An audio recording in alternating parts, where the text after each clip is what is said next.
kang maging masyadong mapagmataas sa panahong meron ka. Walang permanente sa mundo. Lahat pwedeng mawala at magbago. Alam mo ba yung pakiramdam na parang nasa top ka na ng mundo? Yung tipong lahat ng gusto mo nasa iyo na. Success sa career, bonggang love life, at solid na circle of friends. Feeling mo invincible ka na, wala na makakapigil sa'yo. Pero, ito yung realidad. Check na kailangan nating lahat paminsan-minsan na malaman na walang permanente sa mundo, lahat pwedeng mawala at magbago and just stop.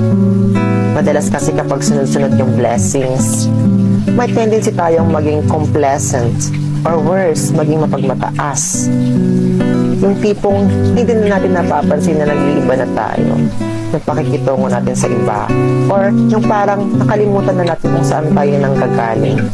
Pero yung mundo umiikot at sa isang iglap, pwedeng magbago ang lahat. Yung business na akala mo forever, pwedeng ma-challenge ng bigla ang economic crisis. Yung health na pinagmamalaki mo, pwede rin magkaroon ng unexpected turn. Pati yung relationship na inakala mong solid, pwedeng masubok ng mga hindi inaasahang pagsubok. Kaya huwag maging masyadong mapagmataas sa panahong meron ka. Walang permanente sa mundo, lahat pwedeng magbago at mawala.